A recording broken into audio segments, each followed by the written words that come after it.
Ce film s'inspire d'une histoire vraie. En 1981, un soulèvement armé se préparait aux États-Unis d'Amérique. Quelque part en Amérique. Vous êtes en communication avec le réseau Liberté. Les messages que vous lirez ici sont la vérité. Jusqu'à présent, vous n'avez entendu que des mensonges. L'Amérique est en guerre. La seconde grande révolution vient de commencer. Si jamais vous deviez acheter une arme, achetez-la maintenant.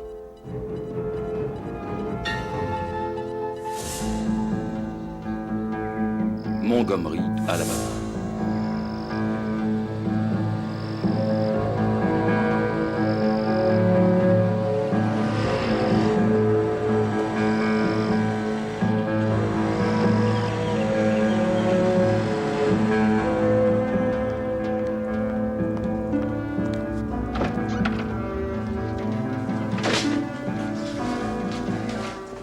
Bonjour. Bonjour. Journée chargée pour vous. Primo, voici la lettre informant la commission du travail que nous représenterons Monsieur Bill pour son licenciement abusif. Deuxio, Hendrix nous informe que le pavage de sa rue a commencé. Il nous remercie, il ne doutait pas que, etc., etc. Une certaine Woodbury veut que vous la conseillez pour un procès éventuel et l'agence immobilière vient juste de nous appeler. C'est tout. Vous envisagez sérieusement de vendre cette maison? Pourquoi pas? Cette baraque est énorme. Mais elle est dans votre famille depuis des lustres. Où irez-vous vivre? Et je prendrai un studio ici, en ville. Oh. Ça me changera de mon trou perdu. Super. Vous n'aurez plus d'excuses pour ne travailler que 20 heures par jour. Et je commence à m'en croûter. J'imagine. Vos duettistes de choc vous ont préparé une petite projection privée. J'aime beaucoup votre nouvelle cravate. On dirait un évier un lendemain de fête. Hier soir, dans le port de Galveston, 2 bateaux de pêche appartenant aux pêcheurs vietnamiens de la région ont été détruits par les flammes. Ce matin, d'autres personnalités locales ont tenu à nous faire part de leur avis sur le sujet. Que les choses soient claires une fois pour toutes. Ces eaux sont et demeureront américaines. Nous réclamons que le Texas soit enfin rendu aux Blancs. Renvoyons ces sales chiens jaunes à leur minable pagode pouilleuse par la force s'il le faut. Nous avons combattu dans leur jungle et leur rizière. Nous avons offert notre vie pour sauver leur pays du chaos. Et voilà comment ils nous remercient. En venant nous voler le pays que nos aînés ont construit au prix de leur sang et avec l'aide de Dieu. Et bientôt, ce sera le sang de nos ennemis qui rougira les eaux du Texas. Du port de Galveston, c'était Clara Whelan. Qui c'est, ce philanthrope? Il s'appelle Howard Lee, vétéran médaillé du Vietnam. Il est ingénieur, expert en armes. Grand titan du Ku Klux Klan local, un type formidable. Et que diriez-vous d'entamer une procédure au nom des Vietnamiens afin d'obtenir un arrêt empêchant quiconque de porter atteinte à leur droit de pêche? Ce serait parfait, sauf que ces Vietnamiens ne veulent pas de notre aide. Ils bouclent leurs valises et vont s'établir dans l'Iowa. Ce n'est pas possible. Vous leur avez expliqué que ce serait gratuit? Oui, on leur a dit. Bon, et ils n'ont pas saisi, alors? Ils comprennent parfaitement. C'est pas le problème. Ils ont peur. On leur a brûlé leur bateau une fois de trop. Et tout ce qu'ils veulent, c'est partir et ne plus causer de problème. Ce ne sont pas eux qui les causent, les problèmes. Pat, vous pouvez venir une minute, s'il vous plaît? C'est probablement trop tard, ils ont baissé les bras. Peu importe, on va leur apprendre à relever la tête.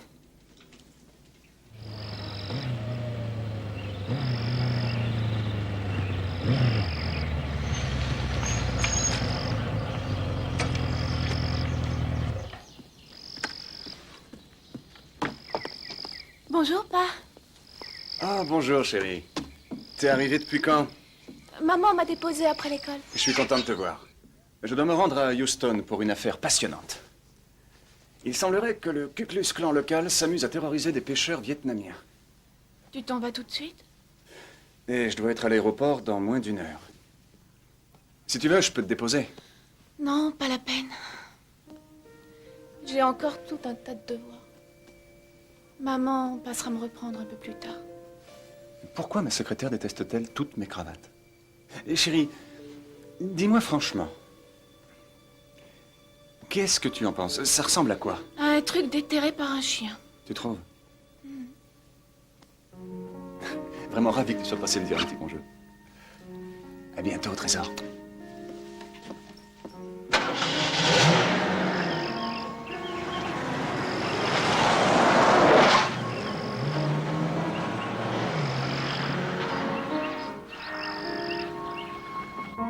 Faudrait que tu passes me reprendre. Parce qu'il a oublié que je restais le week-end, voilà pourquoi. Et il s'est envolé pour le Texas pour intenter un procès de plus, comme d'habitude. Je t'en prie, dépêche-toi, maman. Houston, Texas.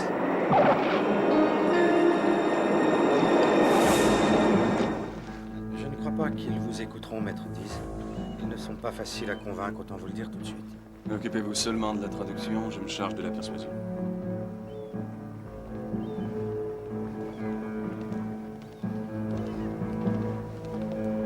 Messieurs, bonjour. Chào cô. Hôm nay ông Morris đi thì ông có tới đây để mà trình bày với các cụ về cái vấn đề chuyện vừa mới xảy ra thì các cụ. Comment on dit quoi de neuf, docteur, en vietnamien? Bonjour. Bonjour. Le colonel Min vient de m'informer que vous avez décidé de vous installer au nord pour devenir fermier. Je préfère vous prévenir, c'est pas le Texas, hein, question climat. C'est encore plus froid que le minou d'une sorcière à partir du mois d'octobre. Et je sais que vous ne voulez plus avoir d'ennui. Vous en avez déjà eu bien plus que votre part. Mais vous êtes venu au Texas parce que vous êtes des pêcheurs. Vous y êtes à l'aise parce que ces eaux ressemblent à celles de votre pays. Ce qui est une vraie chance pour vous. Et cela, il n'y a personne au monde qui ait le droit de vous l'enlever. Pas dans ce pays. Je ne vous demande qu'une semaine. Une semaine. Pour vous prouver que l'Amérique entière ne défile pas en toge blanche pour aller brûler des croix à chaque coin de rue. Si j'échoue, et je m'engage à conduire personnellement les premiers bus pour l'Iowa. Ông sẽ thân chinh lái xe đưa quý vị lên miền Bắc làm ăn. Vous croyez qu'ils saisissent ce que je dis? Je crois qu'ils comprennent parfaitement, maître Dease.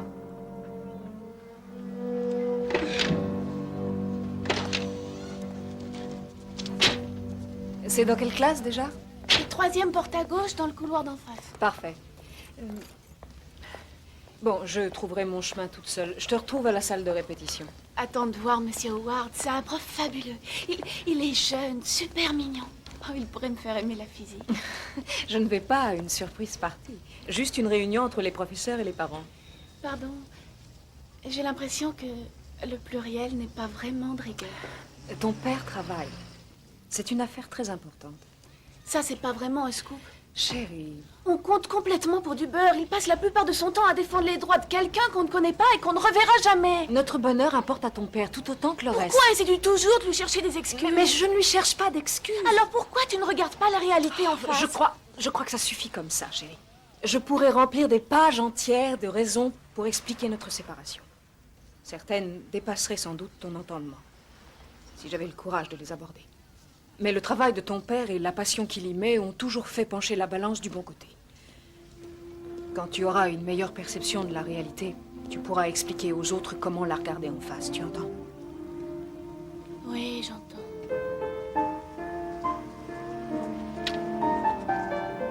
On en reparlera plus tard.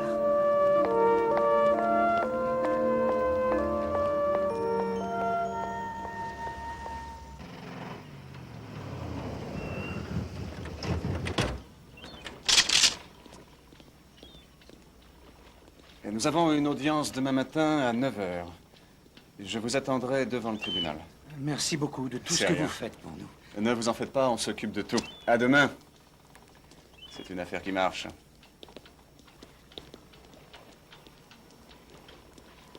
Ne vous arrêtez pas.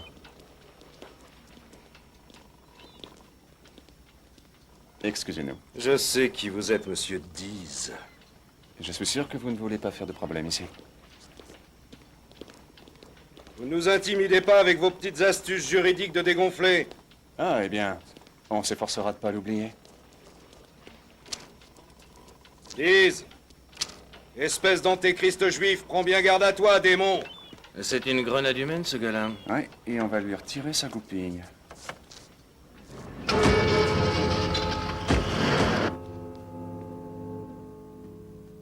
Il faut appeler le bureau demain à l'aube. On va se resservir de ce qu'on avait compilé pour l'affaire Decatur. Ah, autre point important. Je veux que Madame Kendrick témoigne en 3e.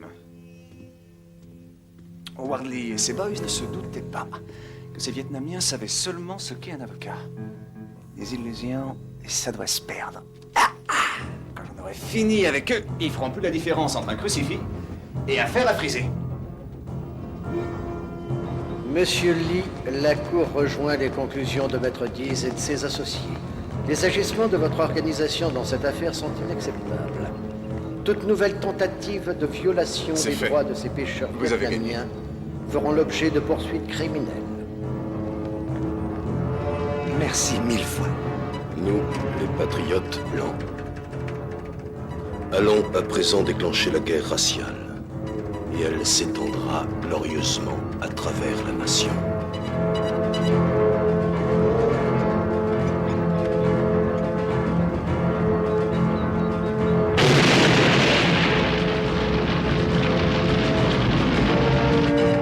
Nous purifierons cette nation par la violence.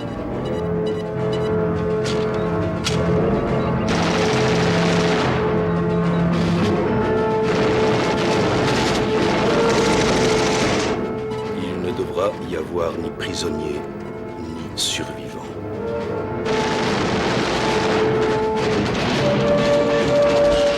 Ce sera nous, eux.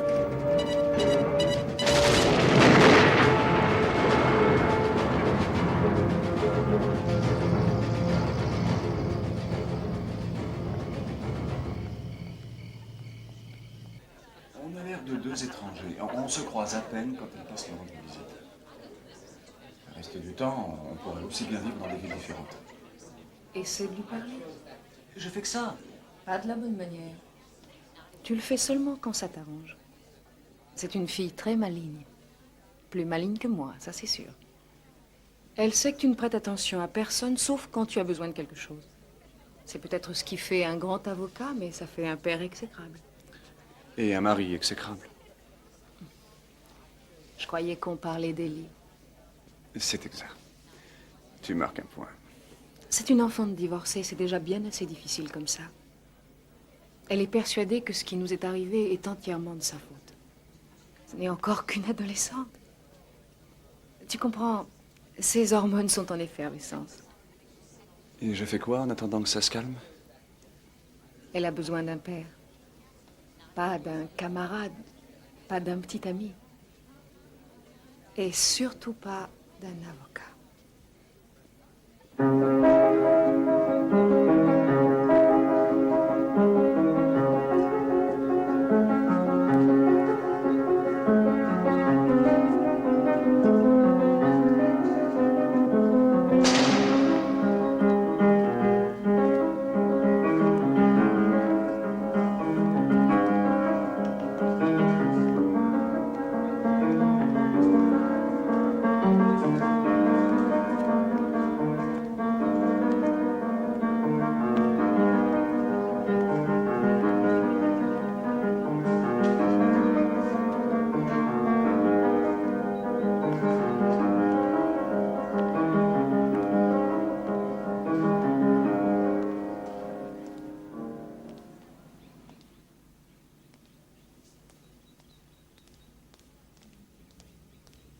C'était superbe. Qu'est-ce que tu fais ici? C'est comme ça qu'on accueille son vieux père. Ta mère m'a demandé de passer te prendre, alors j'en ai profité pour écouter tes progrès. Tu peux pas te rendre compte, c'est juste une répétition. Viens au récital vendredi soir. J'ai une affaire. Je suis désolé. Je ne pourrai pas venir vendredi. C'est qu'une répétition stupide, tu comprends? Je vais faire plein d'erreurs. Ça sera jamais aussi bien. Je peux partir si ma présence te gêne. Tu préfères que je m'en aille? Je sais pas. Si tu veux écouter, écoute.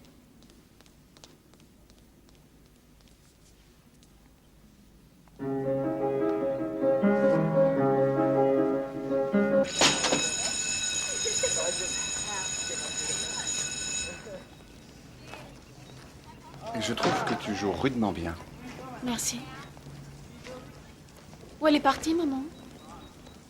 Elle a une réunion commerciale importante à Atlanta.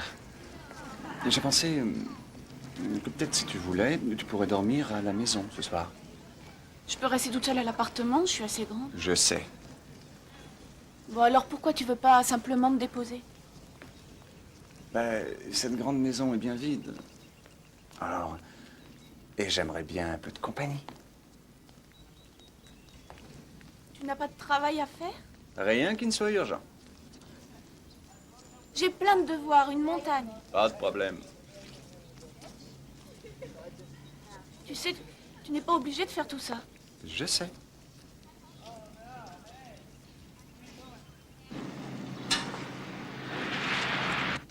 Bonjour, messieurs. Puis-je vous aider? Jane Richards, je travaille pour la chaîne IND. J'ai peur qu'on ait manqué votre patron, on aurait dû téléphoner, mais comme on était dans le coin... Il vous faudra revenir demain. Est-ce que vous aviez rendez-vous? Eh ben, tant qu'à faire, puisqu'on est là, on pourrait en profiter pour faire un peu de repérage. Hein? Vous voulez bien m'excuser un petit moment, je vous prie? Bill, Vous en faites une tête, vous avez vu Dracula en personne? j'avoue que j'aurais préféré. Nous avons une petite visite. Quoi?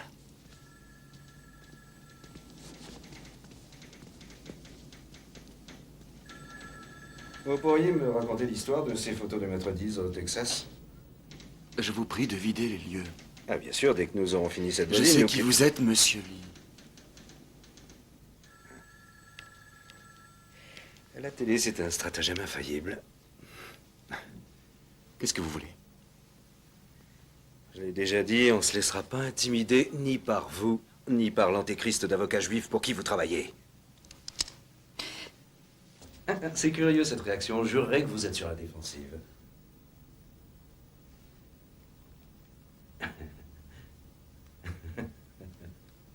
Vous lui remettrez ceci, en lui disant que demain nous appartient.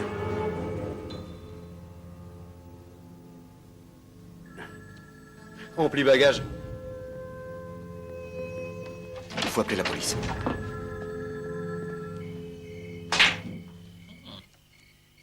Monsieur Dease, on a attiré mon attention sur le fait que vous continuiez à répandre votre perfidie dans le pays. Je vous défie donc dans un duel à mort, vous contre moi, sans juge fédéral, sans policier, sans agent du FBI. Rien que nous deux, on va faire un petit tour dans les bois, dans votre état ou le mien, et on résout une bonne fois pour toutes l'inimitié qui règne entre nous. 2 rentrent, un seul sort. Non, mais tu pourrais pas laisser refroidir ce billard une minute? Tu réalises que cet illuminé te provoque en duel et qu'il est aussi inoffensif qu'une migale? Il a raison, j'ai vu le lascar au cabinet et ma tête a coupé qu'il était armé. Enchaîne, je suis tout oui. Si vous êtes bien le bas, ignoble, méprisable et vil patron que je crois que vous êtes, vous ne manquerez... Patron? Poltron. Poltron. Poltron. Que je crois que vous êtes, vous ne manquerez pas de décliner ma proposition, ce qui confirmerait que mes allégations sont parfaitement fondées. Pour conclure, je suis à ce point convaincu de votre lâcheté que je parie que vous n'aurez même pas le courage de saisir un stylo pour répondre à cette lettre, car je sais reconnaître un couard d'antéchrist juif quand j'en vois un. Voici pour vous l'occasion de me prouver le contraire. C'est signé pour une Amérique blanche Howard Lee Jr. Et alors? On en a reçu d'autres dans le genre, il n'y a pas de quoi paniquer. Et lui s'est déplacé jusqu'au centre. Bill pense qu'il avait une arme. En tout cas, il en avait une au Texas. Il faut prendre ça au sérieux. Qu'est-ce que je dois faire? Faire un tour au bois? Et que le meilleur l'emporte? Tu pourrais déjà prendre quelques mesures de sécurité, je peux faire des suggestions. Tiens, serait-ce une offre de service? Tu veux te charger de notre sécurité et j'imagine que les forces de police seraient soulagées d'être débarrassées de toi.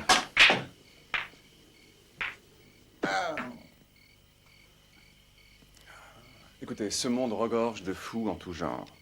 Ils me font penser aux moustiques. Ils pointent leur trompe aux premières chaleurs. Ils déferlent en masse compacte autour de la maison.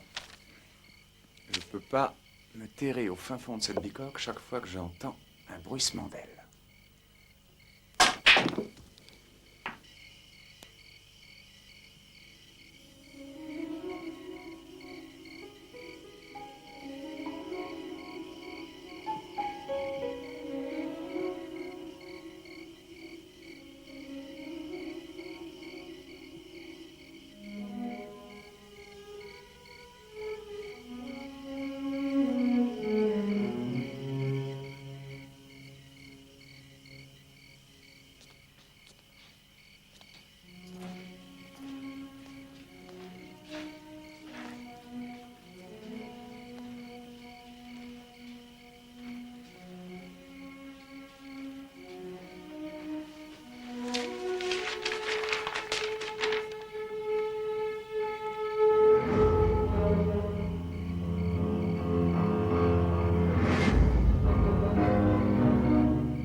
de l'apocalypse approche.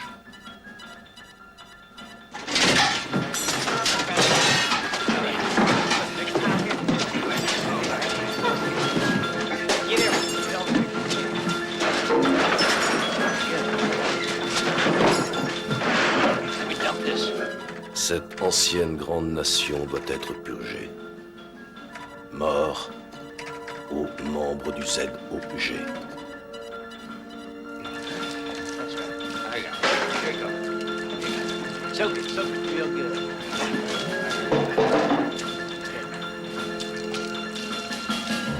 Frappez tout de suite les nègres, les juifs et les autres métèques qui menacent de détruire votre race.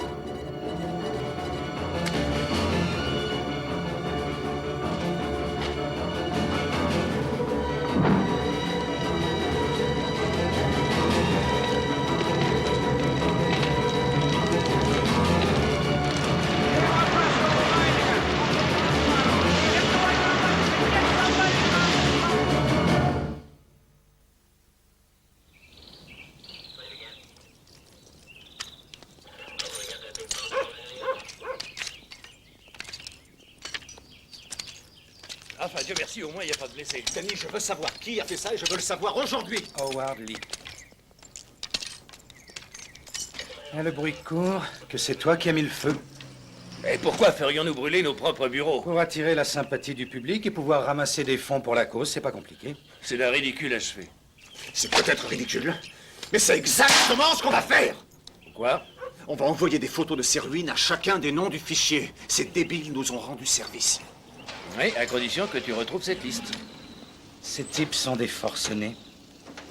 Tu sais, avec la petite qui vient les week-ends chez toi, il serait peut-être pas idiot de reconsidérer sérieusement ce dont je t'ai parlé à propos de la sécurité.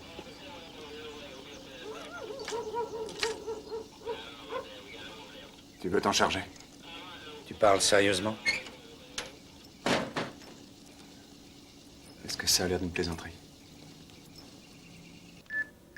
N'importe qui peut avoir accès à ceci. Il suffit d'avoir un ordinateur personnel et un modem. Rien d'illégal jusqu'à présent. Maintenant, regardez. Grâce aux mots de passe fournis par de gracieux informateurs, on accède aux choses sérieuses. Non de non. Tous ces groupes pour la suprématie de la race blanche ont trouvé le moyen d'échanger leurs informations, leur argent, peut-être même leurs armes. Exact, et devinez qui a pondu cette idée de réseau Ne informatique. me le dites pas. Notre bon ami Howard Lee.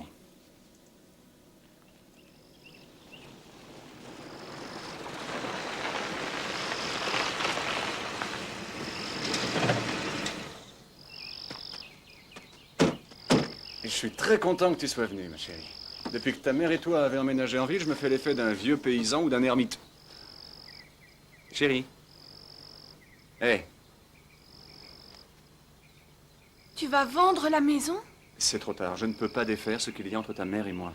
Cette propriété dans la famille depuis plus de 80 ans, tu ne peux pas tout d'un coup décider de la vendre comme ça. Les choses changent. Tu as toujours dit que personne n'habiterait cette maison en dehors de la famille. Ne t'emballe pas.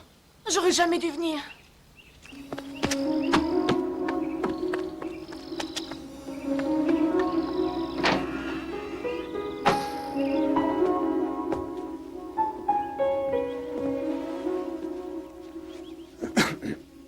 Chérie, Va-t'en. pas avant que tu m'aies écouté. Il n'y a rien à écouter. Et je sais que tu es bouleversé par la vente de la maison. Mais qu'on s'en sépare ou pas, nous restons toujours une famille. Une famille? Tu crois que le simple fait de sortir acheter un arbre de Noël fasse de nous une famille? Ou de nous réunir ici pour les vacances? Et c'est moi qui reste assis seul sur la véranda soir après soir. C'est d'un calme à mourir. Au bout d'un moment, il faut que je m'enfonce jusqu'au cou dans un dossier bien Je compliqué. ne veux afin même pas d'oublier- entendre parler de ton travail. C'est la seule chose dont tu puisses me parler.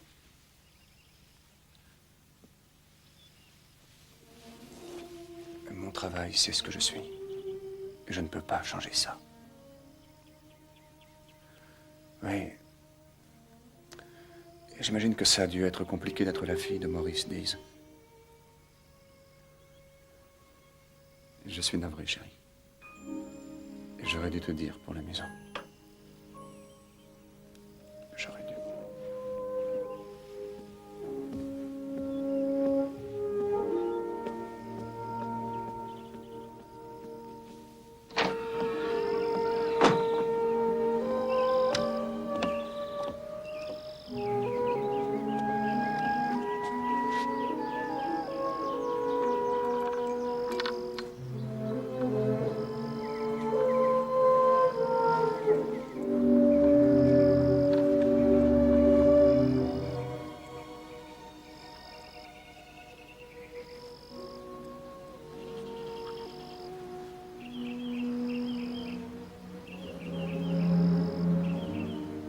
Qu'est-ce que c'est que ça?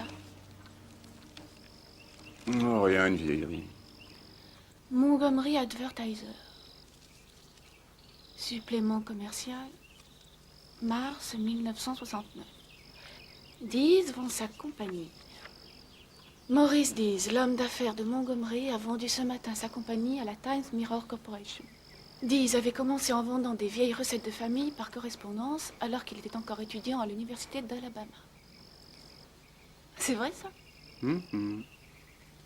Et des gâteaux d'anniversaire. J'avais soudoyé une secrétaire afin d'obtenir les dates de naissance des étudiants en pension. Et j'ai écrit à tous les parents en disant « Ça vous plairait pas que John ou Sally ait un beau gâteau le jour de son anniversaire ?» Et j'en ai vendu près de 50 la première semaine. Tu n'as pas besoin de faire ça, n'est-ce pas? Faire quoi? Travailler. Tu as gagné suffisamment d'argent pour être rentier jusqu'à la fin de ta vie. Pourquoi est-ce que tu le fais? Parce que je le peux. J'ai été élevé dans le respect de certaines valeurs. Et la fortune que j'ai amassée, eh ben, ça m'a offert l'occasion de faire ce que je voulais vraiment. De travailler pour une chose en laquelle j'ai foi. Ce qui fait de moi le plus chanceux des hommes.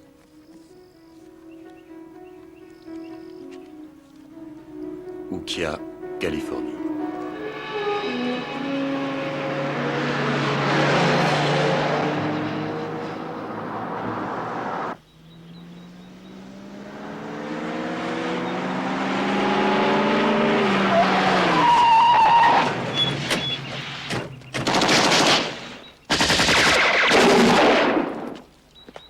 Emmenez ces deux-là! Et reste pas planté là, on n'a pas toute la journée. Nous reprendrons ce qui nous appartient et équiperons nos soldats avec les armes de la liberté.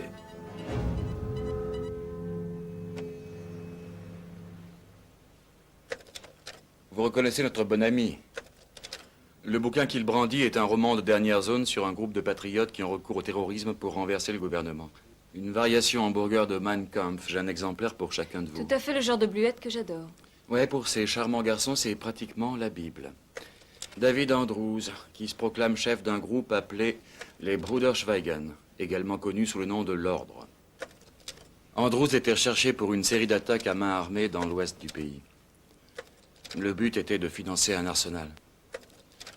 Mines antipersonnelles. Quand elles explosent, ces petites merveilles expédient 600 billes d'acier dans un angle de 30 degrés, tuant tout dans un rayon de 50 mètres. Dieu tout-puissant.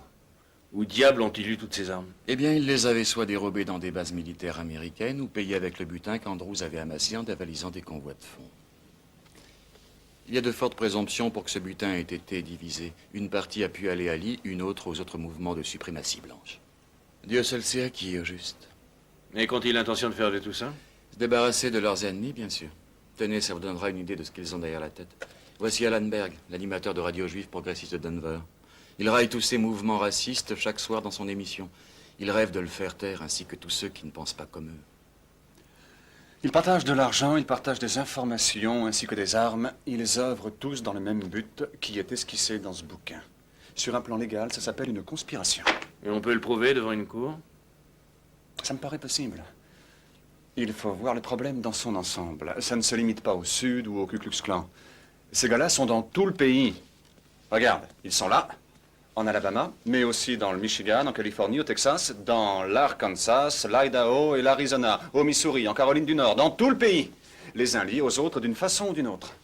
On va devoir engager des procédures distinctes devant différentes cours contre le clan, contre l'ordre, contre la nation aryenne, pour suivre chacun de ces mouvements. Mais si le pays tout entier était menacé, tu ne crois pas que le FBI ou quelque chose d'analogue s'occuperait déjà de ces mouvements? J'en sais rien. Bill, quelqu'un a eu connaissance de ces informations? Non, mais ça pourrait intéresser l'agent du FBI qui s'est occupé de l'affaire Andrews. Il s'appelle John Gilbert. Eh bien, rassemblons tout ce matériel et portons-lui. Mais c'est quoi ce jeu? On concurrence le FBI? On va expliquer au gouvernement ce qu'il faut faire? Vous vous imaginez que les petits soldats de la Maison-Blanche vont nous rejouer fort à la mot dès que vous emboucherez le clairon? Ils auront intérêt à faire donner l'artillerie et l'infanterie s'ils ne veulent pas se faire renverser par ces nazillons. Ces gars sont de l'extrême droite, à tel point qu'ils surnomment le gouvernement ZOG, à savoir gouvernement d'occupation sionistes. Ils meurent d'envie d'exécuter les Noirs, les sénateurs, les juges fédéraux, les communistes, les Juifs, tous ceux qui sont en travers de leur chemin. S'ils ont la folie des grandeurs, mon vieux, est-ce qu'on doit l'avoir aussi?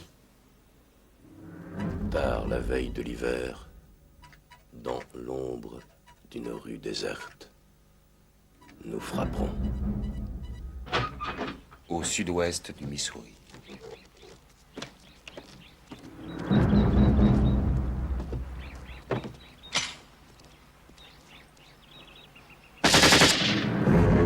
Denver, Colorado.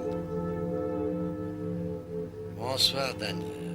Alan Berg, qui s'adresse à vous par le canal de votre radio 85 KOA. Est-ce qu'il reste encore un nazi à l'écoute? Si oui, mon gars, je suis juif et j'aimerais bien bavarder pour bien t'expliquer ce que je pense de toi. Alors décroche ton téléphone. N'oublie pas que c'est à Denver, indicatif le 303, et tu demandes le 555 85 85. Un à un, les ennemis de cette lutte sacrée seront éliminés.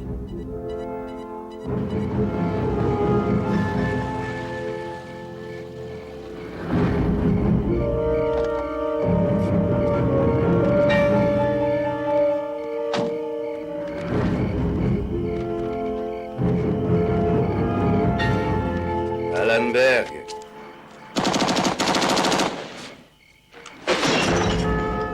Jusqu'à ce que seule la pureté de la race blanche demeure.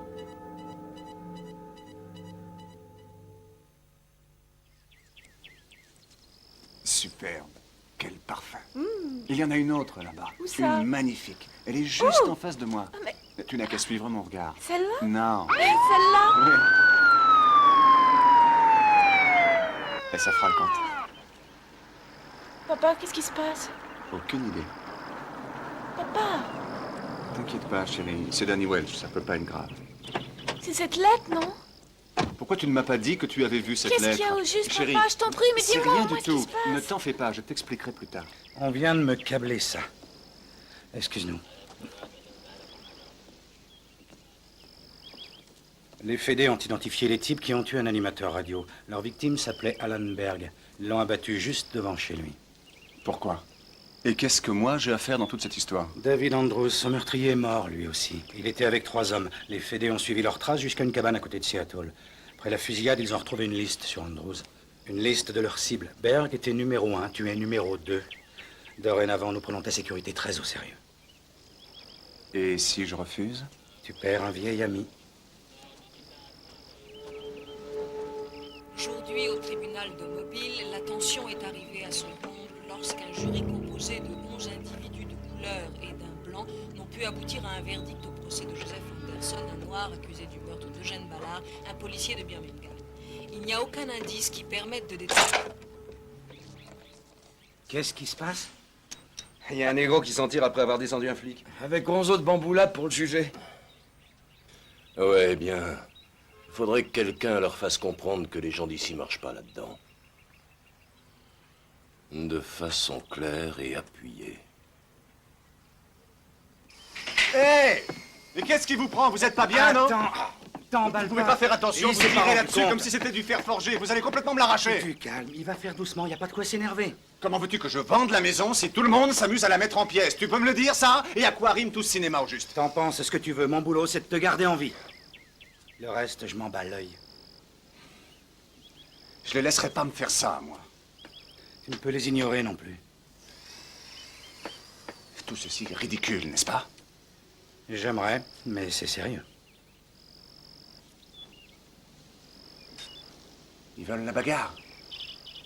Ils vont la voir. Seulement sur mon terrain. Pas dans les bois, mais dans un tribunal. Et avec les armes que je connais le mieux, Danny, je vais dégoter une affaire qui attirera l'attention sur leur tactique et sur leur prêchi-prêcha haineux. Une qui attirera l'attention sur nous par la même occasion, afin que les gens ouvrent enfin leurs yeux!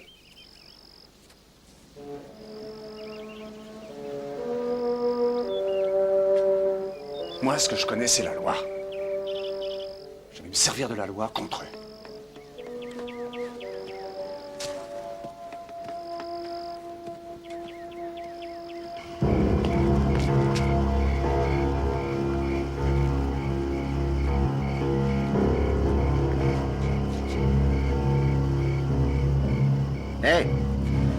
sais où se trouve le Salty Dog Club, s'il te plaît? Ouais, c'est environ à... C'est à 3 blocs d'ici, plus bas. Tu tournes à gauche Merci. et puis après... Et pourquoi tu monterais pas dans la caisse, négro?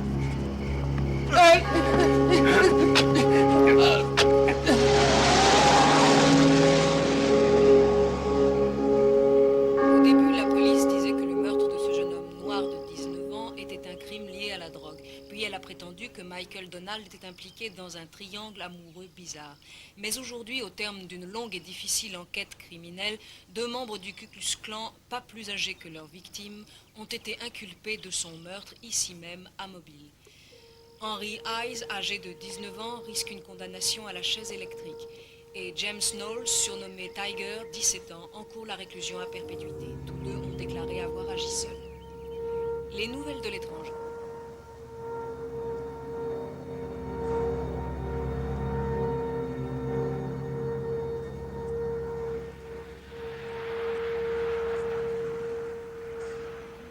Battu, Calamity Jane, j'en ai mis 2 dans le noir. La chance des débutants. Je parie que vous avez fermé les yeux avant d'ouvrir le feu. Je vais te renfoncer ça dans ta gorge. Ouais, mon gars, j'ai des nerfs d'acier et l'œil du faucon, je te le dis. Je vais peut-être te donner ton insigne de shérif adjoint, après tout. Mais vous entendez, on dirait une bande de gamins à la récréation. Il n'y a pas de quoi s'énerver, on s'amuse un peu. On en est réduit à prendre des leçons de tir. Franchement, je ne trouve pas ça amusant du tout. Il faut garder le sens de l'humour. Nous sommes juristes, bon sang. On n'est pas les 7 samouraïs. C'est vrai, vous avez raison, le danger est bien réel. Mais nous devons bien trouver un moyen de vivre avec, non? Ceci est censé être un cabinet d'avocats.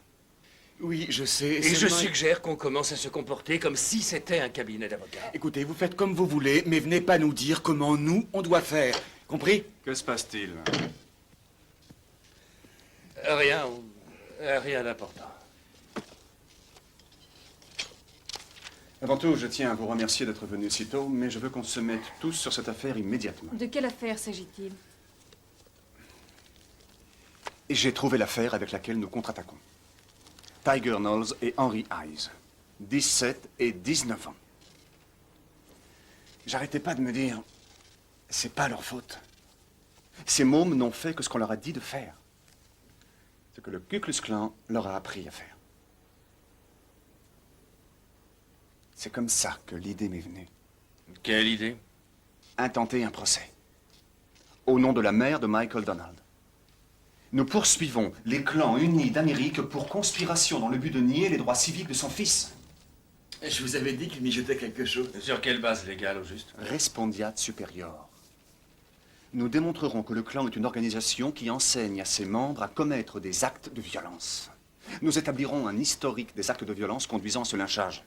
Prouverons que cette organisation est responsable des actes de ses agents et, de ce fait, les avoirs de cette corporation pourront faire l'objet de poursuites en dommages et intérêts au bénéfice de la plaignante, en l'occurrence Madame Donald.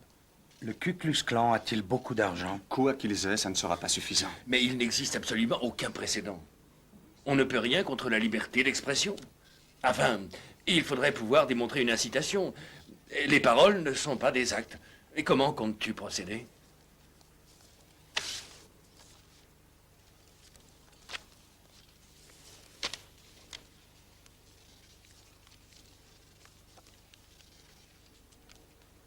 C'est pas possible, regardez ça. Compte rendu. Décret. Minute des réunions du Ku Klux Klan. Qu'est-ce que... Bon sang, c'est la constitution du Ku Klux Klan. Comment avez-vous fait pour trouver ça? Oh, le père de Henry Hayes me les a donnés. Son père? Qu'avez-vous pu lui dire pour qu'il vous passe tout ça? Son fils risque l'exécution. Je lui ai expliqué que nous étions contre la peine de mort pour Henry. Et que même après ce qu'il a fait, notre organisation se battra pour épargner la chaise électrique à son fils. Et nous le ferons.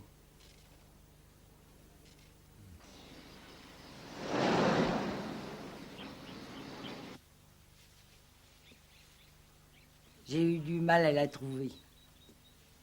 Un de mes petits-enfants la regardait l'autre jour. Il voulait voir à quoi Michael ressemblait bébé. Regardez-le.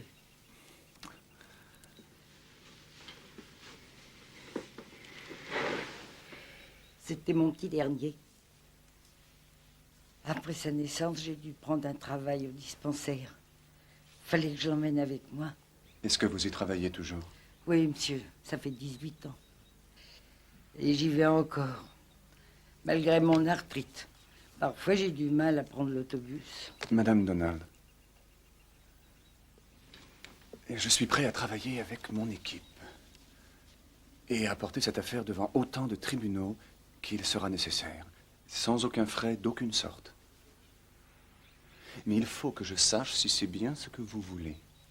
Je vous l'ai pas dit déjà. Si, madame, mais parfois il arrive que les gens changent d'avis. Et il faut que je vous prévienne que ça va être une procédure aussi longue que difficile, et ça va être douloureux. Le Ku Klux Klan ne tient pas du tout à voir se dérouler ce procès. Ils vont sans doute vous proposer une somme importante pour abandonner. Ils vous proposeront peut-être 100 000 $.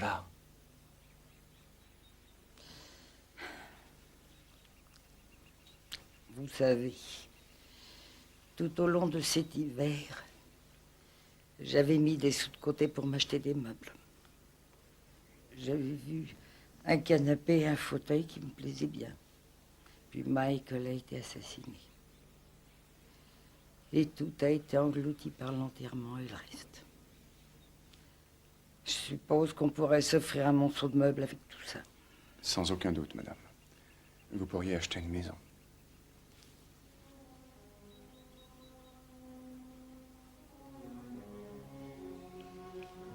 Je préférerais m'asseoir sur le plancher plutôt que d'accepter leur billet. Michael ne serait plus qu'un garçon de couleur de plus, qui est mort et oublié. Vous leur direz ça pour moi, monsieur Dees.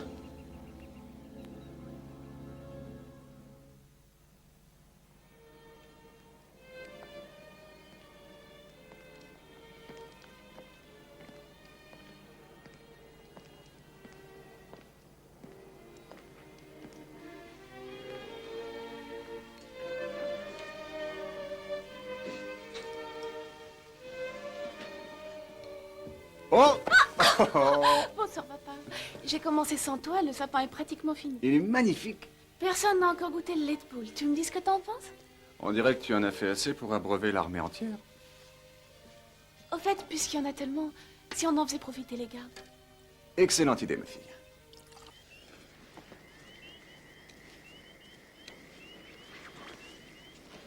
Un instant, un petit peu de silence. Je voudrais proposer un toast. L'heure est grave. Voilà. Et je pense que le moment est bien choisi, puisque nous sommes en pleine vacances de Noël, pour nous souvenir une minute de nos débuts. Il y a à peine 2 ans, nous ouvrions une petite officine poussiéreuse, nous chargeant des dossiers des plus défavorisés, dont personne n'était assez fou pour se charger. Ce résultat, c'est à chacun d'entre vous que nous le devons. Grâce à votre travail, à votre enthousiasme. Votre patience envers mon comportement, parfois quelque peu déraisonnable, a permis que... Attila, le barbare déraisonnable? Je vous en prie, j'essaie d'être sérieux. Objection rejetée, maître Dees, c'est Noël, défense d'être sérieux. Joyeux Noël. Joyeux Noël. Pourquoi Hal n'est pas là? Eh bien, il s'est dit qu'il fallait que quelqu'un monte quand même la garde. Je vais lui porter quelque chose dehors, il n'y a pas de raison. C'est pas beau, ça?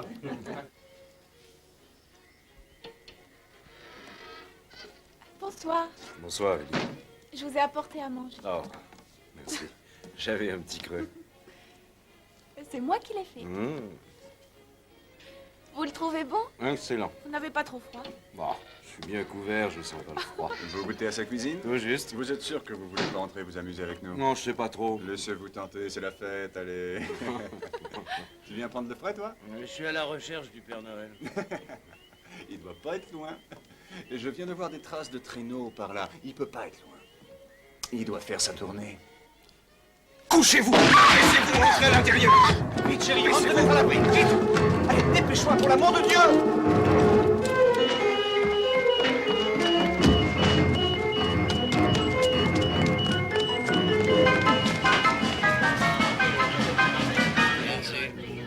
Commencez les recherches. On vous envoie du renfort. Une patrouille arrivera dans quelques minutes. Surtout ne prenez aucun risque. On ignore combien ils étaient. Ils ont découpé le grillage.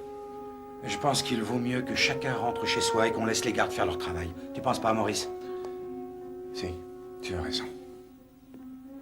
Joyeux Noël à tous.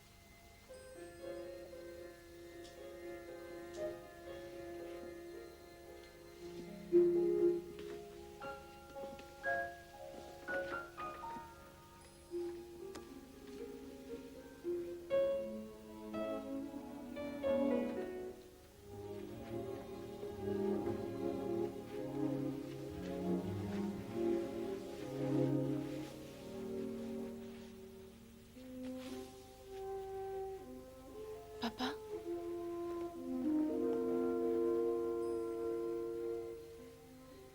Est-ce que ça va?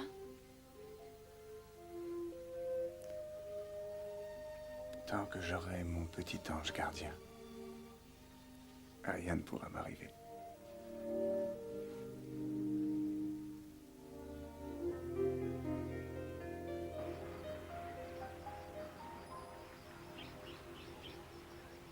Ne viens pas me parler de théorie ou de complot. Ils t'ont tiré dessus. Je n'ai aucune envie de figurer sur la prochaine liste de ces illuminés. J'ai une famille. Nous en avons tous une.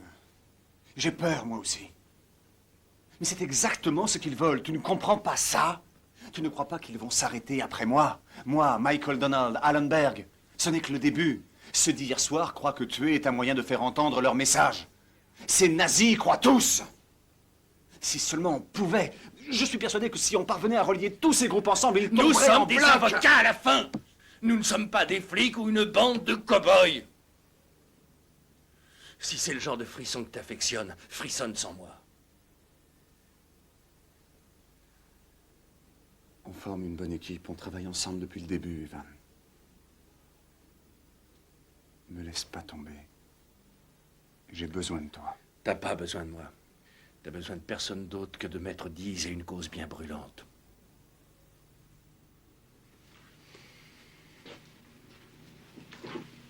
Evan. Allez, Maurice. Je te souhaite bonne chance. Je suis sincèrement convaincu qu'ils ont fait une bourde énorme en s'attaquant à Maurice Dease. Mais je ne peux plus te suivre cette fois.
Tu reveux un peu de café?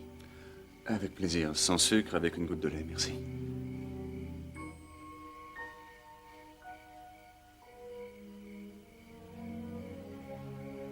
Excuse-moi, je voulais pas interrompre ton travail, je vais chercher ton café. Attends, rien de presse. Allez, vas-y. Qu'est-ce que tu voulais me dire? Je sais pas trop. C'est juste que je me demandais... Tu sais, depuis ce soir-là, le réveillon de Noël, je me pose souvent la question... Ça t'arrive d'avoir peur des fois?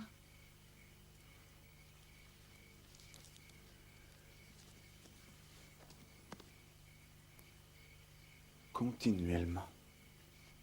Alors pourquoi tu continues? Qu'est-ce que je devrais faire? Marche arrière? Et tu as suffisamment d'argent pour vivre. Il y aura d'autres affaires importantes. Et pour celle en cours, on fait quoi? On va la jeter aux oubliettes. Papa, ces hommes essaient de t'assassiner. Et l'affaire suivante et celle d'après? La peur est leur meilleure arme. Si chaque personne qu'ils s'efforcent d'intimider abandonne aussitôt, ils ne s'arrêteront jamais. Jamais.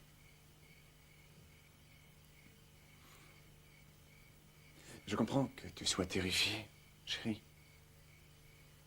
Et je suis désolé. Si je suis prêt à risquer ma vie pour mes idéaux, il n'a jamais été question pour moi de t'exposer au danger. Viens, ma chérie. Écoute. Il vaudrait peut-être mieux que tu ne viennes plus ici le week-end. Enfin, au moins jusqu'à... Je veux t'accompagner à Mobile. Mobile? Je veux assister au procès. Je veux te voir au travail. Et pour l'école? Je serai obligée de manquer quelques jours, mais je pourrai rattraper.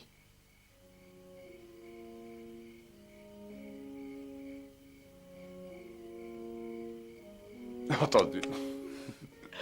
Merci. Eh, tu n'oublies pas mon café. Crème et sans sucre.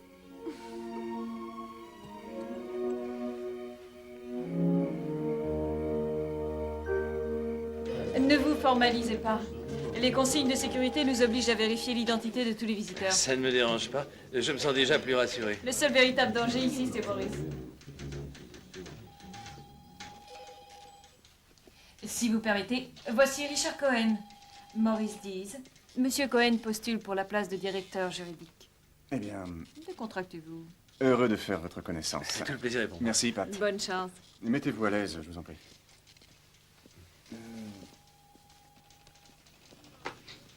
Vous avez... Vous avez un curriculum vitae plutôt impressionnant. On vous a expliqué ce que nous faisons ici?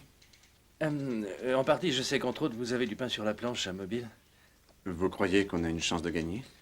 Vous vous engagez sur un terrain entièrement nouveau, mais... Chacun de ces groupes de fanatiques protesteront qu'ils n'ont rien à voir avec ce meurtre, ce qui, sur un plan strictement légal, est vrai. Mais avec ce procès, comptez-vous créer un précédent, relier ces philosophies entre elles afin d'ouvrir les yeux aux gens? Exactement. Autant vous le dire tout de suite, ce travail n'a rien d'une cure de repos. Et je ne vous parle pas des dangers qui sont très réels. J'en ai conscience. J'en ai eu un avant-goût à l'accueil. Avez-vous songé à citer l'affaire Monette? Nous pensons utiliser le cas Wheaton contre A.M. Smith et compagnie 1958. Ajoutez-y l'affaire Walker contre le comté d'Howard, et je crois que nous tenons quelque chose. Et une dernière question. Je vous écoute. Vous jouez au billard?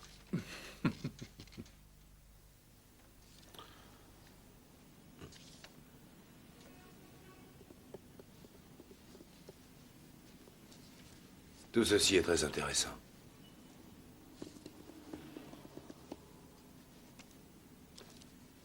Eh bien, nous vous remercions, messieurs. Laissez-nous faire, nous nous occuperons de ce problème.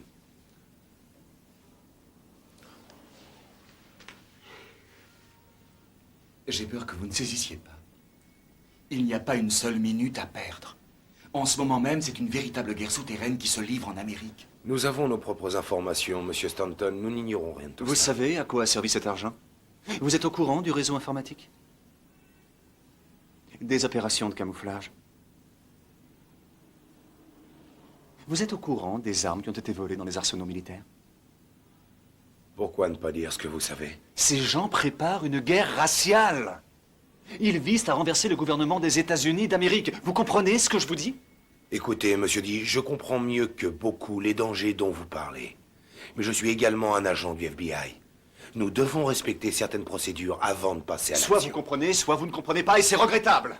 Car si vous ne faites rien pour empêcher ça, qui donc le fera? Vous avez un procès important à Mobile. Concentrez-vous dessus et laissez-nous nous occuper du reste. Parfait, ça va, je vois le tableau. Mais laissez-moi vous dire une chose. Je vais gagner cette affaire, et quand ce sera fait, j'aime autant vous dire que ça fera du bruit à la télé et dans tous les journaux importants du pays. Une vieille dame noire va mettre les clans unis d'Amérique à genoux, et quand ce sera fait, tous les agissements des autres remonteront à la surface. Ceux de la nation aryenne, et des Brundenschweigen, et ceux du parti des patriotes blancs. La clique au grand complet. Alors, si vous ne vous êtes pas remué un tant soit peu les fesses, il va y avoir beaucoup de personnes haut placées à la Maison-Blanche qui seront très, très mécontentes.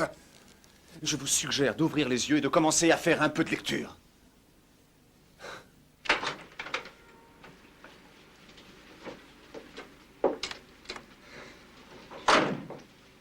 Le FBI a participé à l'opération contre Andrews. C'est le bureau de Gilbert qui nous a prévenu que vous étiez sur la liste des futures victimes. Je suis sûr qu'ils vont faire quelque chose. Je vais vous dire ce que je crois. Si nous voulons attirer l'attention sur ceci, nous devons commencer par attirer l'attention sur nous. Pour cela, il faut gagner à Mobile.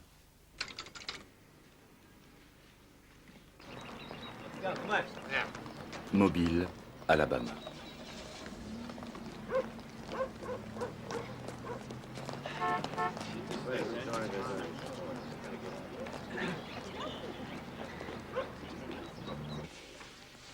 Débarrasse-moi de ce maudit carcan, Danny, c'est à peine si je peux respirer. En tout cas, t'es arrivé au tribunal en un seul morceau, c'est l'important. Où est Ellie? Y a quelqu'un avec elle est bien protégée? Ouais, décontracte-toi, je resterai devant la porte et j'ai des hommes à l'extérieur. Parfait.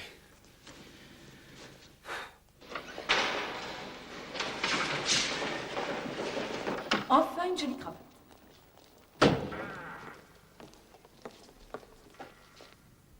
Je m'appelle Maurice Dees.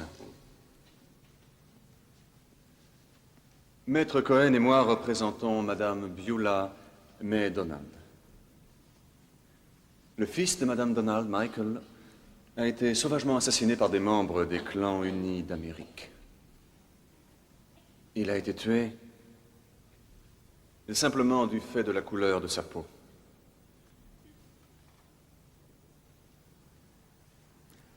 Et tout au long des prochains jours, vous entendrez des témoignages qui vous convaincront de rendre un verdict, non seulement à l'encontre des membres du clan qui ont tué Michael, mais aussi contre leur organisation.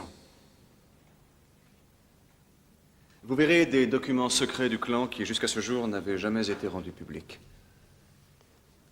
Vous entendrez des témoins vous dire que le meurtre de Michael n'est en aucun cas un incident isolé, mais le dernier acte d'un processus de violence imaginé, préparé et pour finir exécuté par des membres des clans unis d'Amérique pour servir les desseins de ce groupe, dont le but est, selon leurs propres mots, d'établir la soi-disant divine suprématie de la race blanche.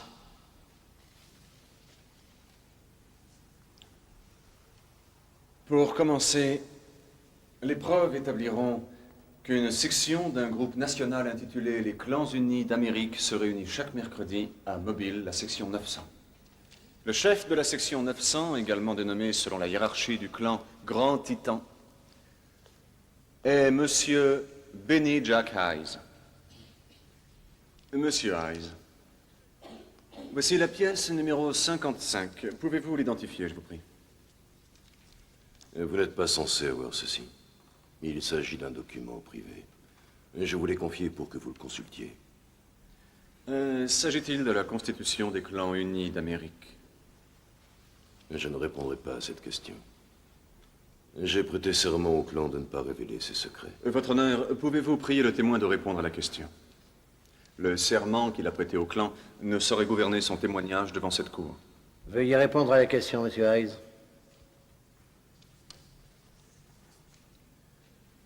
Oui, c'est la constitution du clan.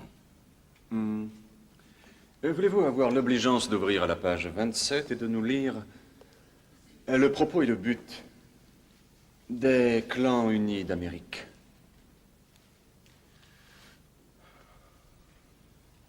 Le propos et le but des Clans Unis d'Amérique est la poursuite et la défense du don d'essence divine de suprématie de la race blanche.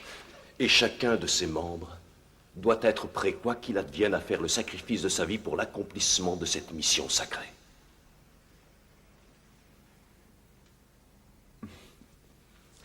Dans la journée du 18 mars 1981, est-ce que des membres de votre organisation se sont réunis chez vous? Je n'ai hélas pas la mémoire des dates, mais s'il vous faut à tout prix une réponse, je suppose que c'est tout à fait possible. Et ce jour-là, avez-vous, avec les autres membres, discuté de la possibilité d'exercer un acte de représailles contre les personnes noires choisies comme jurés? Une fois encore, comment voulez-vous qu'au jour d'aujourd'hui, je me souvienne d'événements aussi spécifiques? Oh. Vous connaissez M. Teddy Kazar? Je connais la personne que vous désignez du doigt. Il a fait quelques petits travaux de réparation pour moi et a logé dans un de mes appartements. Et appartenait à votre section du Ku Klux Klan. Et l'avez-vous jamais menacé de sévices corporels s'il révélait aux enquêteurs fédéraux que votre fils, Henry, ou votre gendre, Frank Cox, se trouvait dans l'appartement situé de l'autre côté de la rue où le cadavre de Michael Donald pendait? Jamais. Alors, si Teddy Kazar a déclaré cela dans sa déposition, ce n'est qu'un mensonge. Je n'ai plus de questions à poser à ce témoin. Maître Tillman, désirez-vous procéder au contre-interrogatoire de M. Hayes? Votre honneur, nous n'avons aucune question à poser à aucun des témoins présentés par Maître Dees. En tant qu'avocat chargé de représenter les clans unis d'Amérique, nous soutenons n'avoir strictement rien à voir, que ce soit de près ou de loin, avec ce lynchage. Votre honneur, nous appelons le témoin Teddy Kazar. Juste après que Tinger a avoué le crime et qu'il est allé en prison avec Henry, Monsieur Hayes, il m'a regardé tout droit dans l'œil.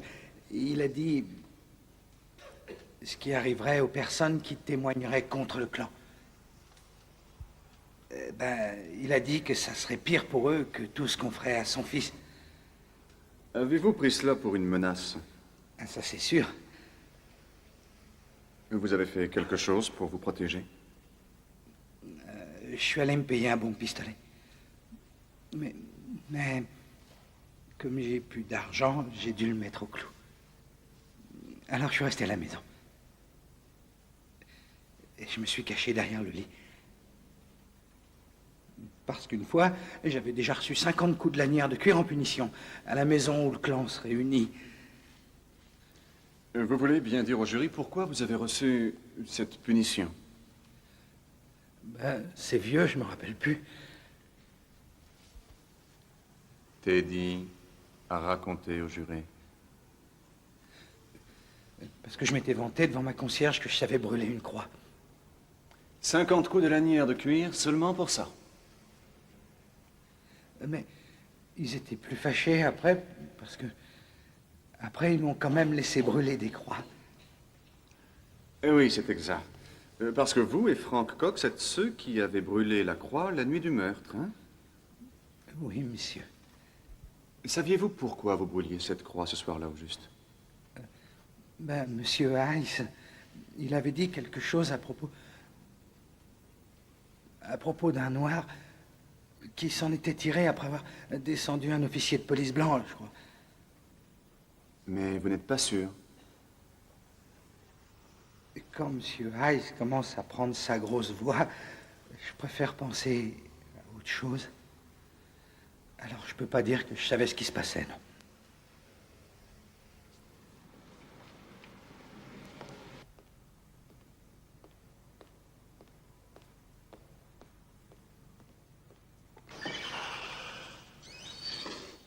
Ah. Je ne te dérange pas? Non, non, j'ai vérifié juste quelques détails. Est-ce que le procès correspond à ce que tu attendais? Oui, d'une certaine façon.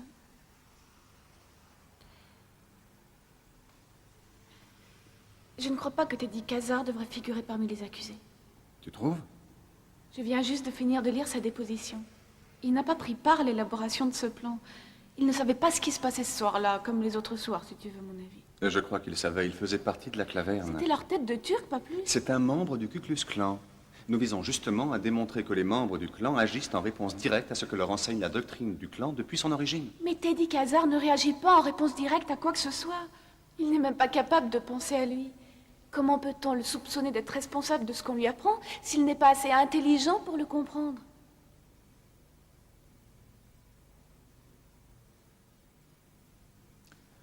Et je vais examiner le chef d'inculpation retenu contre lui avec les autres avocats et voir ce qu'ils en pensent. Ça te va? Parfaitement. Aucune autre suggestion? Non, pas pour l'instant.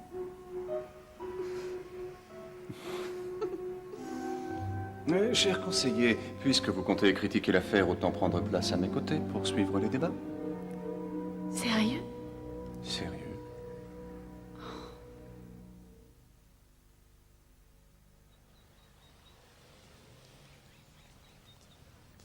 Votre honneur, nous avons décidé d'abandonner les poursuites à l'encontre de Teddy Khazar et demandons qu'il ne figure plus sur la liste des accusés. Vous y voyez une objection, maître Tillman? Pas la moindre, votre honneur. Demande accordée. Continuez, maître Cohen. L'accusation appelle M. James Llewellyn Knowles au banc des témoins.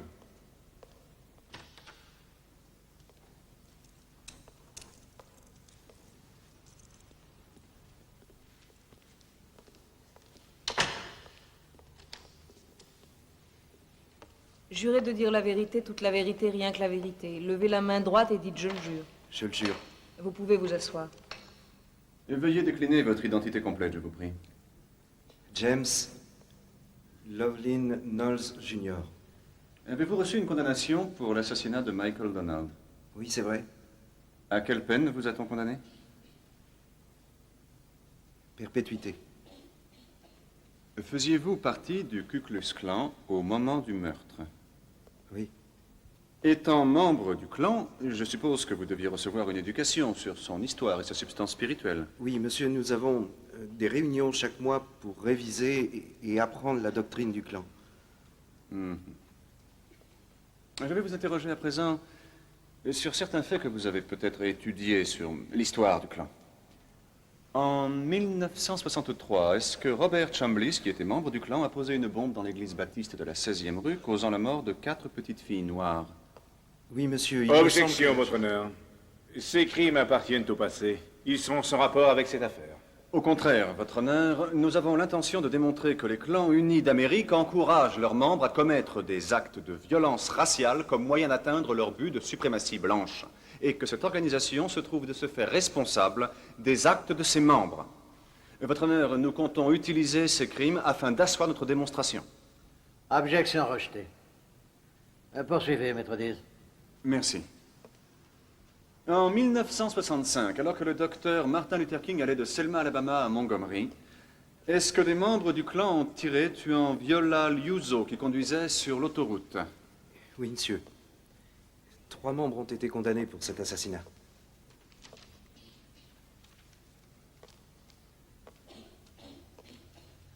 Reconnaissez-vous ceci, monsieur Knowles? Et pouvez-vous répondre à voix haute? Le greffier ne peut enregistrer un signe de tête. Oui, monsieur. Auriez-vous l'obligeance de le décrire, tandis que je le montre au juré? Ça a apparu dans un journal du clan. C'est une sorte de dessin humoristique. Ça montre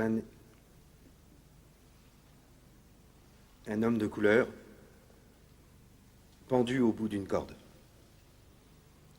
Et en dessous du dessin, la légende dit « Voici la meilleure façon de traiter un nègre ». Dessin humoristique. Aurais-je raison en disant que ce dessin est tout à fait typique du genre de littérature dont les membres du clan sont supposés suivre les préceptes? Vous auriez parfaitement raison.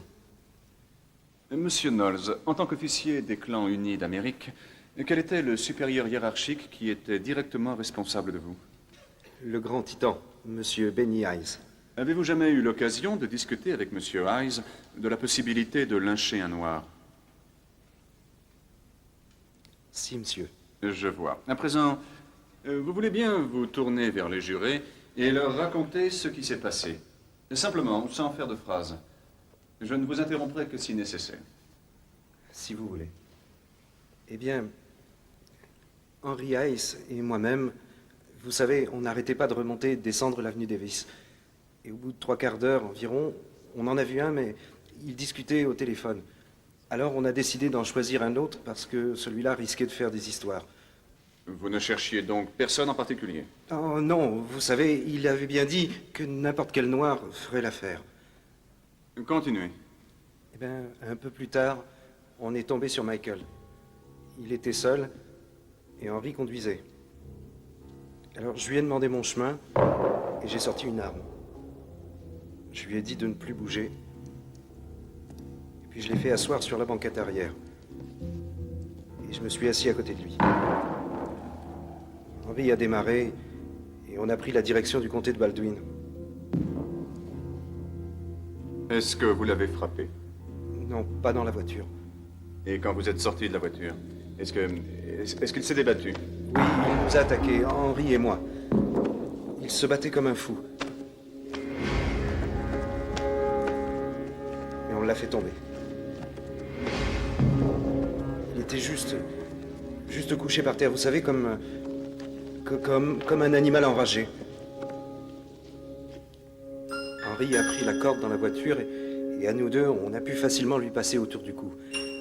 Et Henry a mis un pied sur la tête de Michael afin de l'empêcher de bouger, pour qu'on puisse serrer la corde, vous savez. Et Henry n'arrêtait pas de le frapper avec une branche, tandis que Michael, il n'arrêtait pas de se relever et de retomber. Et Henry continuait à le frapper et moi à tirer sur la corde. Et finalement, j'ai dit, vous savez, il est mort. Alors, on l'a pris et... Alors, on l'a mis dans le coffre de la voiture d'Henry. Et puis Henry, il a sorti un rasoir, vous savez, et il lui a ouvert la gorge. Je lui ai demandé pourquoi. Et vous savez, il a dit que c'était pour être sûr qu'il était mort.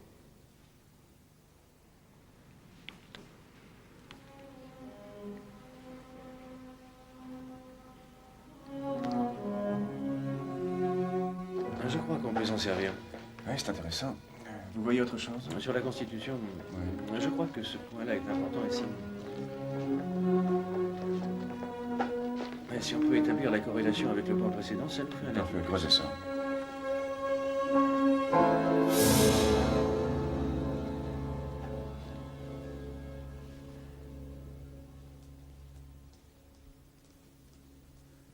Vous voulez un verre d'eau, quelque chose?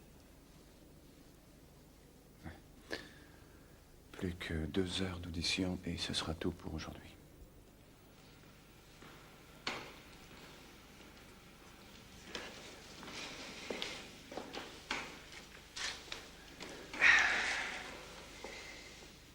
Madame Donald, il fallait que je fasse ressortir. J'espère que vous comprenez chaque détail, chaque fait. J'ai dit que je pouvais le faire, si Dieu veut bien m'aider. Quand vous parlez au jury, je m'adresse à Dieu. Je lui parle et lui demande de m'apprendre la miséricorde. La miséricorde et le pardon. Comment pouvez-vous leur pardonner? Parce qu'ils ont tellement peur. C'est seulement pour ça qu'ils ont tué mon Michael. Parce qu'ils avaient peur de lui.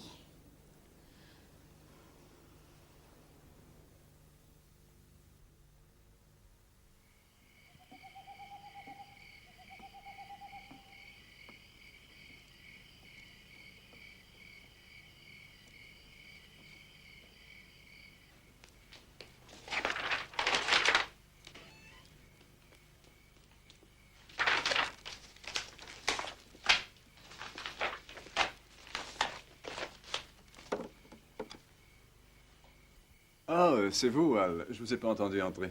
Je voulais du lait pour mon café. Vous en voulez un peu? Non, merci. Allez, servez-vous. Prenez ce que vous voulez dans le frigo. Et je crois qu'il reste encore un petit peu de gâteau. Vous travaillez rudement tard, encore une fois. Ouais. Et je prépare mon plaidoyer pour le procès de Mobile. C'est lundi, je crois, non? Ouais. Je crois que ça vous ferait pas de mal de vous accorder un peu de repos de temps à autre. Vous avez probablement raison. Je crois que ça suffira pour ce soir. Vous savez que j'ai passé mon enfance à Ecoy Bend. Chez le vieux Hendrix? Tout juste. Mon cher père était son métayer. Sans blague, le mien avait sa terre en fermage là-bas. J'ai un oncle qui se souvient avoir travaillé pour lui. Et ma mère parle encore du jour où vous avez assigné le comté au tribunal pour le forcer à faire paver les routes qui conduisaient au quartier où les Noirs vivaient. Oui, j'étais pas très populaire en ville après ce coup-là. Populaire, vous? Franchement, vous êtes l'homme le plus impopulaire que je connaisse. Si le clan réussit pas à vous avoir, la Ligue des droits de l'homme va se plaindre que vous leur ôtez le pain de la bouche. J'ai pas à la police, compris? J'en ai pas l'intention. Et Danny Welch, qu'est-ce qu'il m'a dit? Vous avez le grade de détective? Lieutenant détective. Encore mieux, lieutenant détective de la police de Montgomery. Et vous n'avez sûrement pas besoin de ce boulot qui vous oblige à déambuler toute la nuit. J'ai 2 gosses qui vont bientôt rentrer à l'université. Un petit supplément nous fait pas de mal, croyez-moi. Et puis... ben... j'ai encore en mémoire comment les choses étaient du côté du Curry Band. Et je veux m'assurer que vous restez en bonne santé pour que vous puissiez continuer à faire ce que vous faites.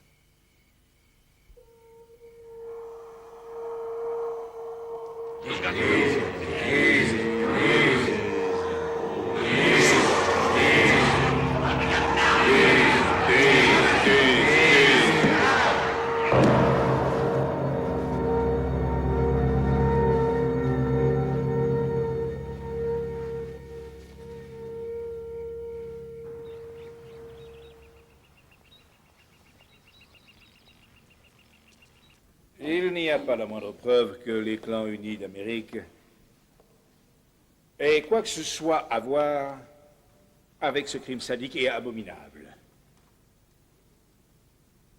Tout comme vous, nous le déplorons, et nous pensons que le responsable de la mort de Michael Donald, quel qu'il soit, ne peut être que le pire être humain imaginable.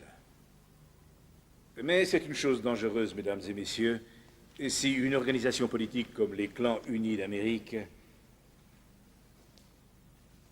ou le Parti progressiste noir, ou le Comité pour le droit à la vie, ou n'importe quelle autre organisation politique défendant des thèses radicales, puisse être punie quand une minorité de ses membres se rend coupable d'actes de violence.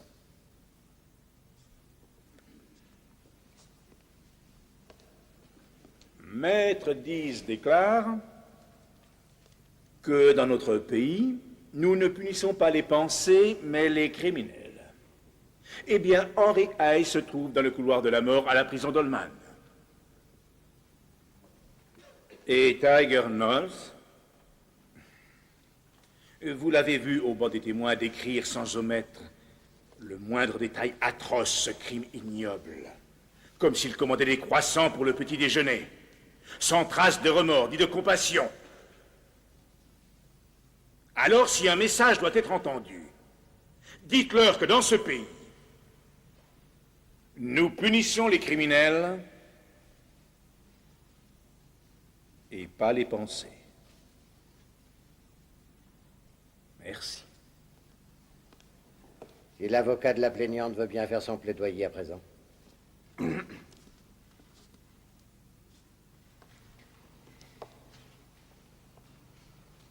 Nous vous avons dit en ouvrant ce procès que nous nous efforcerons de vous démontrer qu'il y a eu conspiration. Et je crois que nous vous avons montré que les accusés ont conspiré pour tuer un être humain parce qu'ils n'acceptaient pas le verdict rendu par un jury qui ne partageait pas leurs convictions. Et quelles sont-elles, ces convictions? La suprématie de la race blanche. Mais je ne veux pas que vous rendiez un verdict contre le clan parce que leurs idées ne sont pas populaires. Non, dans ce pays, nous avons le droit d'avoir des convictions impopulaires du moment que ces idées ne deviennent pas des actes de violence qui soient susceptibles d'interférer avec les droits d'un autre citoyen.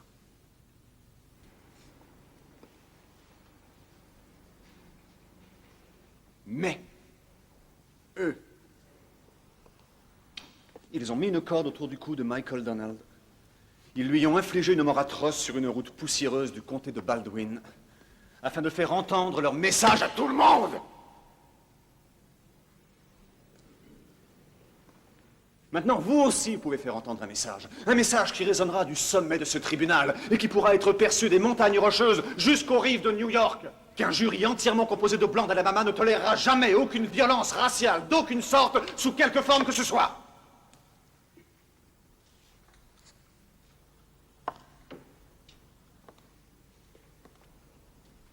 Aucune somme d'argent ne compensera jamais pour Madame Donald la perte de son fils. Mais si vous lui accordez ces dommages et intérêts, vous direz à Madame Donald et à cette nation que la vie de son enfant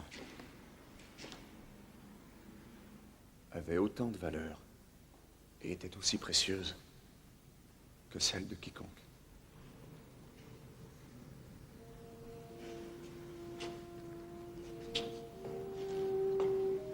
Mais, quel que soit votre verdict, Michael Donald prendra sa place dans l'histoire aux côtés de tous les autres qui ont perdu la vie dans la lutte pour les droits de l'homme. Croyez-moi, qu'au jour du jugement dernier, on appellera les justes. On appellera le docteur Martin Luther King, ainsi que Medgar Evers, ainsi que Viola Liuzzo.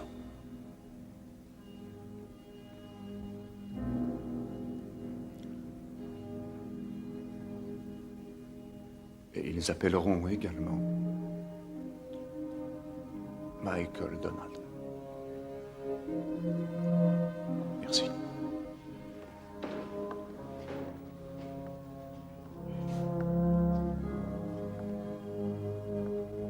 Mesdames et messieurs, s'il n'y a pas d'autres commentaires, j'aimerais charger le jury. Votre honneur, j'aimerais faire une déclaration. J'ai écouté tout ce que Monsieur Deese vient de dire et j'ai senti qu'il fallait que j'ajoute quelque chose. Je vous en prie, nous vous écoutons.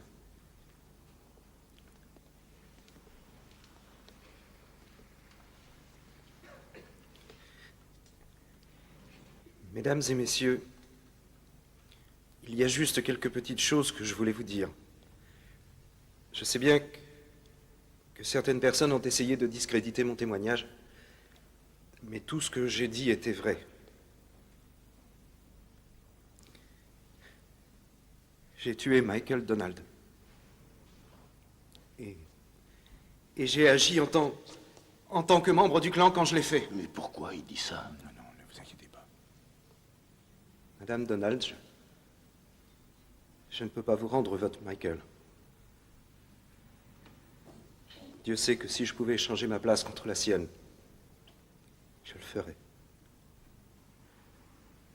J'espère que vous comprenez comment tout ça s'est passé.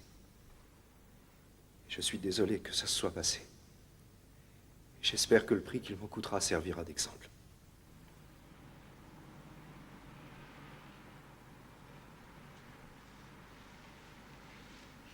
Journée historique aujourd'hui à Mobile.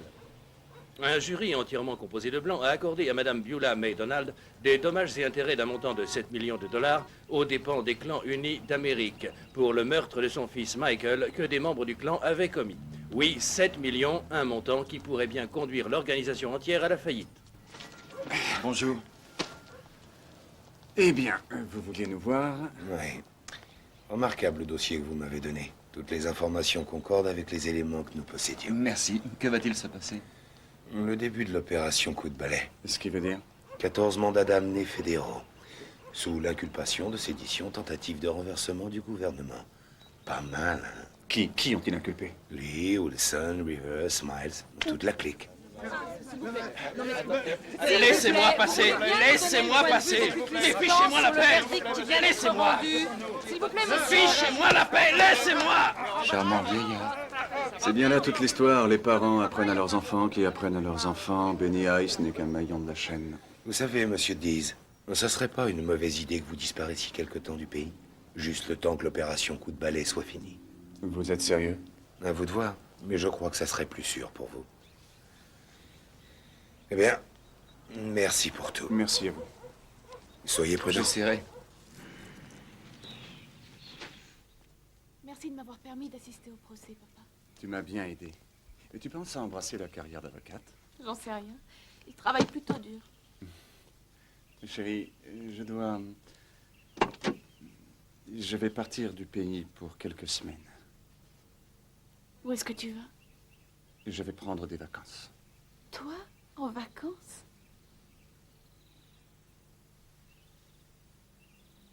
Je pense que je te reverrai quand tu reviendras, alors. Bien sûr, ma chérie. Essaie de te reposer. Je te le promets. J'essaierai.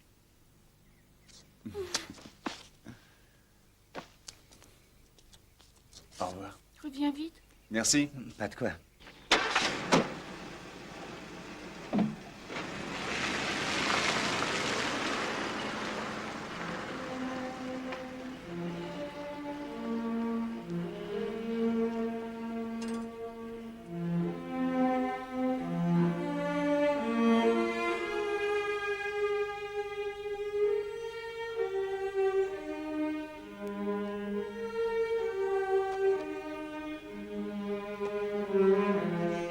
Nos ennemis se sont retournés contre nous. Mais la guerre n'est pas encore perdue.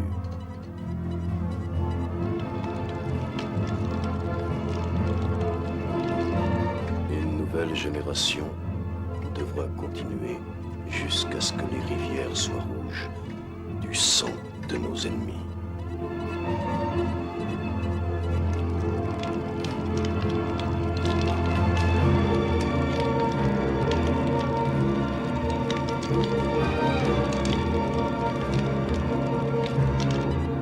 Dieu sauve les États-Unis d'Amérique.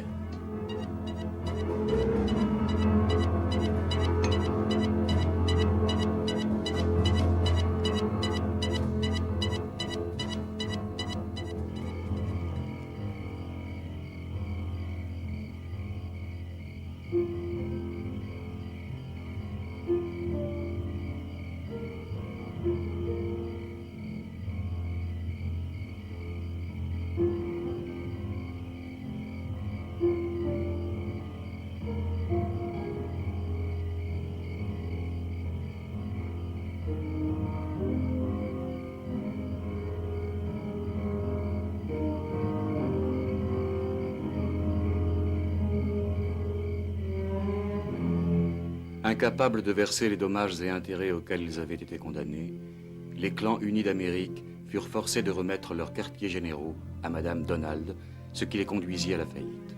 Benny Ice est actuellement inculpé pour le meurtre de Michael Donald. Il attend toujours son procès. À Fort Smith, dans l'Arkansas, un jury entièrement composé de blancs acquitta tous les inculpés de l'opération Coup de balai. Maurice Dees est toujours désigné comme cible pour les assassins.